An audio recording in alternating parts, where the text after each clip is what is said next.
Quelque chose vous est arrivé l'année dernière. Peut-être il y a 2 ans. Peut-être la semaine dernière. Une porte s'est fermée qui aurait dû s'ouvrir. Une relation s'est terminée qui semblait divinement ordonnée. Une protection que vous aviez toujours ressentie, cette haie silencieuse et invisible, s'est soudainement sentie absente, disparue. Et vous avez prié, vous avez jeûné, vous avez fait tout ce qu'il fallait. Mais le ciel semblait être fait de laiton. Et si ce n'était pas Dieu qui vous abandonnait? Et si votre ange gardien s'était simplement arrêté? Non pas parce que Dieu vous avait oublié, non pas parce que votre foi était trop petite, mais à cause d'un mécanisme biblique spécifique, documenté, dont presque personne ne parle. Une loi spirituelle si précise, si ancienne et si terrifiante dans ses applications que la plupart des pasteurs modernes n'en parleront jamais depuis la chair. Car s'ils le faisaient, cela détruirait le christianisme confortable dans lequel la plupart des gens vivent en ce moment. Il ne s'agit pas d'anges mignons. Arrêtez de penser aux peintures. Oubliez les figures auréolées sur les cartes de vœux. Cette image a été construite pour vous rendre passif, pour vous faire sentir que ces êtres sont décoratifs, ornementaux, des personnages de fond dans votre histoire de salut. Ils ne le sont pas. Dans l'hébreu original, le mot pour ange est malak. Il ne signifie pas esprit flottant.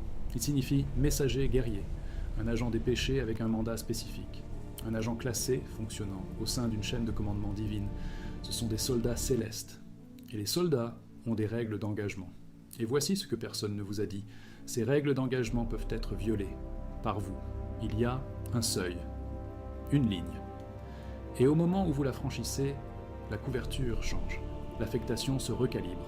Et la protection que vous pensiez inconditionnelle fonctionne soudainement différemment de ce que vous aviez jamais imaginé. La question à laquelle vous devez répondre maintenant, pas demain, maintenant, est la suivante. L'avez-vous déjà franchi? La plupart de ce que l'on vous a enseigné sur les anges gardiens est incomplet.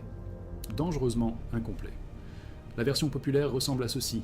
Vous avez un ange qui vous est assigné dès la naissance, il plane constamment au-dessus de vous, il vous protège de tout mal.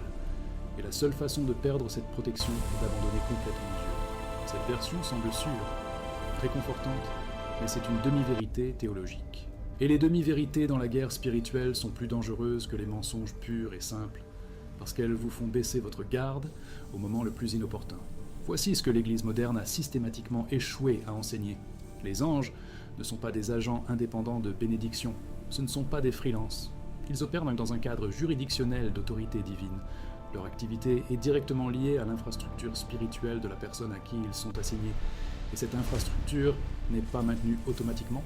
Elle est maintenue par des choix spécifiques, des alignements spécifiques et des postures d'alliance spécifiques que la plupart des croyants n'ont jamais appris à maintenir. Le terme théologique que les érudits utilisent est la juridiction pneumatique. L'idée que l'autorité spirituelle opère dans des territoires, des couches et des conditions. Et lorsque ces conditions sont modifiées par la personne sur le terrain, pas par Dieu, les paramètres opérationnels de l'ange qui lui est assigné peuvent être légalement restreints. Légalement. Dans le royaume spirituel, la légalité est primordiale. C'est pourquoi Paul écrit dans Éphésiens 6 que nous ne luttons pas contre la chair et le sang. Le mot lutte dans le grec original est pal. Il fait référence au combat corps à corps dans une arène légale, un concours structuré avec des règles. Les deux parties opèrent selon la loi divine. Et si vous violez les termes de votre propre couverture spirituelle, vous donnez à la force opposée un argument légal qui suspend temporairement votre protection. Ce n'est pas de la théologie marginale, c'est intégré dans l'architecture de l'écriture elle-même, et une fois que vous le voyez, vous ne pouvez plus l'ignorer. Mais cela soulève une question plus profonde. Quelles sont exactement ces conditions? Et Dieu nous a-t-il jamais montré, en temps réel, à quoi ressemble le retrait de l'affectation d'un ange? La réponse est oui. Et l'étude de cas est l'un des récits les plus négligés de toute l'histoire biblique. Ouvrez votre compréhension au livre des Nombres, chapitre 22. C'est l'histoire de Balaam. La plupart des gens s'en souviennent à cause de l'âne qui parle. Ils s'en souviennent comme d'une histoire miraculeuse, excentrique, une curiosité. Mais les érudits qui ont étudié le texte hébreu original comprennent que ce passage est en fait l'un des récits les plus précis et documentés de déploiement, de restriction et de réengagement angélique dans toute l'écriture. C'est un dossier opérationnel classifié caché à la vue de tous. Voici le contexte. Balaam était un devin, un prophète alloué, un homme qui avait réellement accès à la communication divine, mais qui opérait dans une zone grise, utilisant cet accès à des fins financières personnelles. Le roi de Moab, Balak, l'a engagé pour maudire Israël. Dieu a dit à Balaam de ne pas y aller. Balaam a dit qu'il n'irait pas, puis l'offre a augmenté. Le cœur de Balaam a changé, pas ouvertement, pas de manière spectaculaire, juste subtilement, progressivement. Il a commencé à négocier avec ce que Dieu avait déjà dit être non négociable. Dieu a donné la permission à Balaam d'y aller, mais dans l'hébreu original, le texte révèle quelque chose que les traductions anglaises aplatissent. La phrase utilisée est « Wayihar af Elohim ». La colère de Dieu s'enflamma. Ce n'est pas une légère déception. Le mot racine af en hébreu fait littéralement référence à un évasement des narines.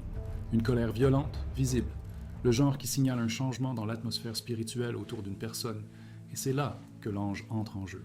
L'ange de l'Éternel, et notez, ce n'est pas n'importe quel Malak, c'est la phrase spécifique Malak Yahweh, le messager guerrier du nom de l'Alliance de Dieu, que de nombreux théologiens croient être une apparition préincarnée du Christ lui-même. Cet être se tenait sur la route avec une épée tirée. Tirée, pas au fourreau, pas planant paisiblement, une arme étendue et prête à exécuter. Balaam ne pouvait pas le voir, son âne le pouvait. L'âne a vu le soldat céleste bloquant le chemin et a réagi par instinct animal. Il a bougé, il s'est arrêté, il s'est pressé contre un mur, il s'est finalement couché complètement. 3 fois. Et Balaam, le supposé homme spirituel, a battu l'animal pour avoir obéi à ce que Balaam lui-même était spirituellement aveugle. Maintenant, posez-vous cette question. Pourquoi Balaam ne pouvait-il pas voir l'ange ? C'était un homme qui communiquait avec Dieu. C'était un prophète fonctionnel. Il avait un accès surnaturel. Et pourtant, à ce moment-là, il était complètement aveugle à un être céleste se tenant juste devant lui avec une arme tirée. Parce que sa perception spirituelle avait été occultée. Son ange n'était plus dans une posture protectrice autour de lui. L'ange était passé de bouclier à sentinelle. Et le propre compromis moral de Balaam, son avidité, sa négociation avec une frontière divine, avait créé une brèche dans son infrastructure spirituelle qu'il avait laissée exposée. Et aveugle, c'est le mécanisme. Et il est toujours opérationnel aujourd'hui. Mais allez plus loin. Parce que le texte dit quelque chose d'extraordinaire. L'ange dit à Balaam que si l'âne ne s'était pas détourné, l'ange aurait tué Balaam et laissé l'âne en vie. Lisez ceci à nouveau. L'ange était prêt à exécuter le prophète et à préserver l'animal. Parce que l'animal était en alignement avec la réalité spirituelle. L'animal a obéi. Le prophète a refusé. Dans le royaume spirituel, l'alignement est une monnaie. Et le désalignement ne fait pas que faire perdre la bénédiction. Il peut faire perdre la couverture entièrement. Cela soulève la question la plus terrifiante de toute cette conversation. À quoi ressemble votre désalignement spirituel en ce moment ? Pas celui de Balaam, le vôtre. Parce que voici ce que la plupart des chrétiens manquent. Le retrait de la protection angélique est rarement spectaculaire. Ce n'est rarement un coup de foudre ou une catastrophe soudaine. C'est presque toujours subtil. Cela commence par un rétrécissement de la route, une lourdeur dans la prière, un sentiment que vos pétitions frappent le plafond, une série de situations où les choses qui auraient dû fonctionner n'ont pas fonctionné. Ce n'est pas aléatoire. Dans la guerre spirituelle, rien n'est aléatoire. Tout est juridictionnel. Et nous arrivons maintenant à la révélation qui change tout. Le mécanisme révélé par Balaam n'est pas juste une anecdote historique. C'est un schéma documenté de ce que l'Écriture appelle Shazak, un endurcissement, pas toujours du cœur dans le sens de Pharaon, mais un endurcissement des canaux spirituels. Une calcification de la connexion entre vos choix sur terre et la liberté opérationnelle des êtres assignés à vous couvrir. Voici l'architecture théologique que les érudits n'expliquent presque jamais à un public général. Lorsque vous avez été placé sous une affectation divine, le moment de l'alliance, de la véritable soumission à Dieu, un mandat céleste a été émis. Votre ange a reçu des ordres opérationnels directement liés à votre alignement d'alliance. Vos prières, votre obéissance, votre volonté d'agir selon les instructions divines, ce ne sont pas seulement des disciplines spirituelles. Ce sont, dans le langage de la mécanique céleste, des signaux d'autorisation. Ils disent aux gardiens assignés que la juridiction qu'ils défendent est active, alerte et occupée par une personne qui coopère avec le mandat divin. Lorsque ces signaux s'éteignent, par un péché volontaire, par une désobéissance délibérée à un commandement connu, par le choix d'un Balak plutôt que d'un Dieu, par le choix du confort financier ou du compromis relationnel plutôt qu'une frontière que Dieu a déjà établie, l'autorisation commence à s'affaiblir. L'ange ne part pas, mais l'épée change de position. Elle n'est plus devant vous, dégageant votre chemin. Elle est derrière vous, attendant de voir ce que vous choisissez. C'est la seule fois où votre ange gardien cesse de vous protéger. Pas quand l'ennemi attaque, pas quand la vie devient difficile, pas quand vous faites une erreur par faiblesse. L'Écriture est saturée de grâce pour la fragilité humaine. Les psaumes et les lamentations en sont pleins. Les miséricordes de Dieu sont nouvelles, chaque matin précisément parce que la faiblesse humaine est constante. Le changement se produit lorsque vous faites un choix soutenu, volontaire et délibéré de négocier avec une frontière que Dieu a déjà établie. lorsque vous connaissez l'instruction et que vous la marchandez, lorsque vous entendez l'âne s'arrêter et que vous le battez plutôt que de lever les yeux. Et voici le mot que vous devez retenir.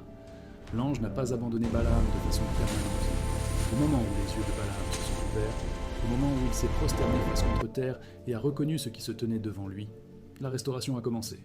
L'affectation s'est recalibrée. La protection s'est réengagée. Parce que la condition de la protection n'a jamais été la perfection. C'était l'alignement.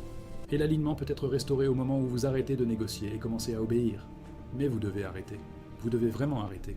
Alors parlons de vous maintenant. Parce que ce n'est pas une leçon d'histoire. C'est un diagnostic. Pensez au domaine de votre vie qui vous semble le plus chaotique spirituellement en ce moment.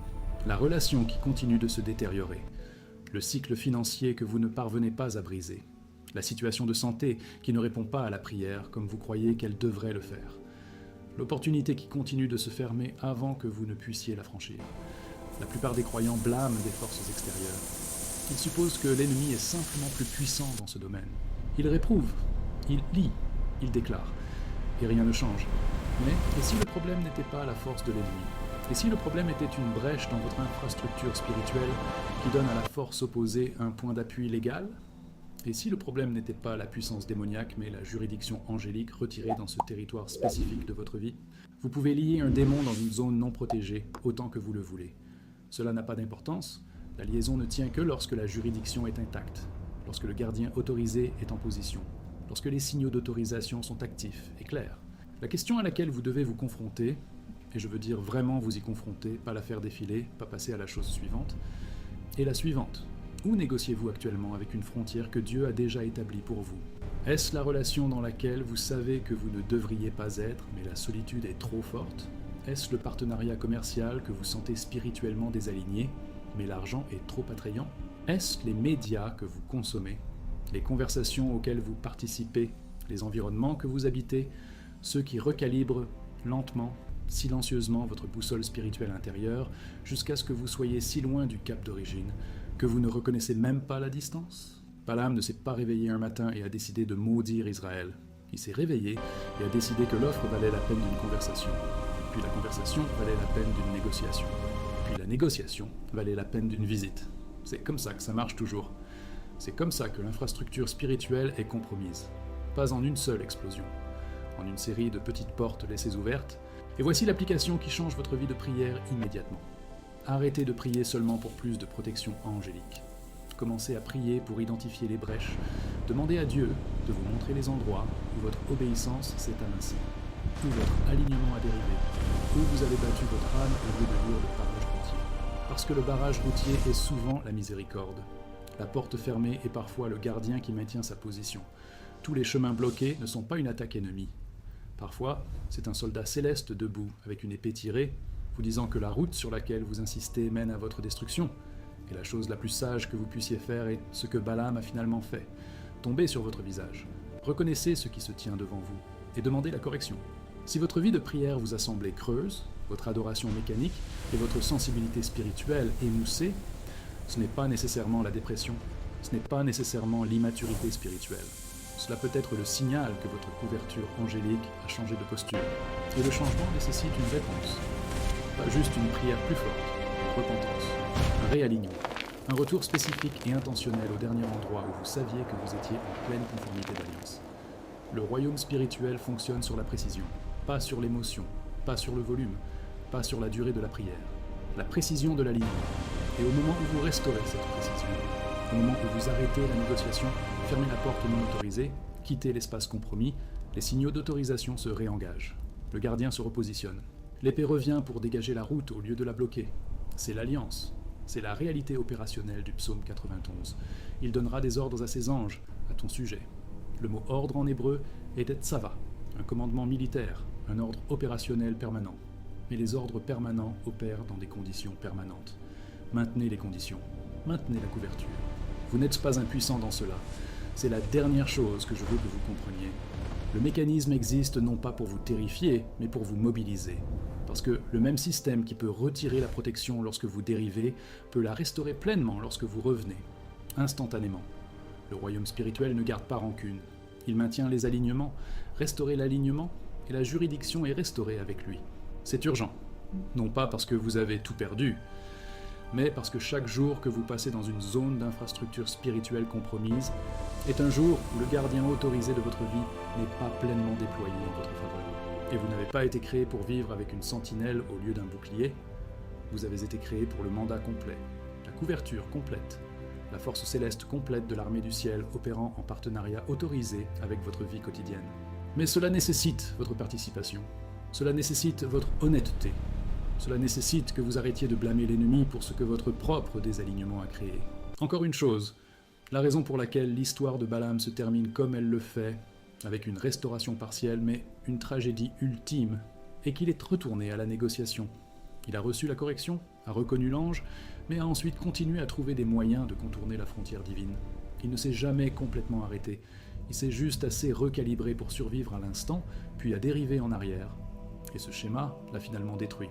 Ne soyez pas Balaam sur le long terme, soyez Balaam au moment de la révélation. Quand l'âne s'arrête, levez les yeux. Quand la porte se ferme, demandez pourquoi avant de la forcer. Quand le ciel semble silencieux, traitez ce silence non pas comme un abandon, mais comme une intelligence. Parce que le Dieu qui a assigné un guerrier céleste à votre vie n'est pas passif. Il observe chaque décision. Et le guerrier qui vous est assigné reçoit des ordres mis à jour basés sur ces décisions en temps réel. La protection est disponible. La couverture est entièrement financée. La question n'a jamais été de savoir si Dieu est capable.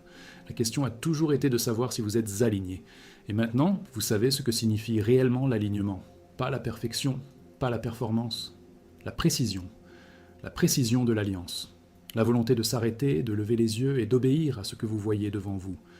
Le ciel n'attend pas que vous soyez digne, il attend que vous soyez disposé. Si ce message vous a ouvert les yeux sur quelque chose que vous n'aviez jamais vu auparavant, cliquez sur ce bouton d'abonnement dès maintenant. Partagez cette vidéo avec quelqu'un dans votre vie qui se sent spirituellement découvert, car il en a besoin aujourd'hui. Et laissez un commentaire ci-dessous. Je veux savoir, quel est un domaine de votre vie où vous réalisez maintenant que vous avez peut-être négocié avec une frontière que Dieu a déjà établie pour vous? Écrivez-le dans les commentaires. Vous n'avez pas à donner de détails. Mais nommez le territoire, parce que le nommer est le premier acte de réalignement, et le réalignement est le début de la restauration. L'épée est tirée, mais elle n'a pas à être pointée sur vous.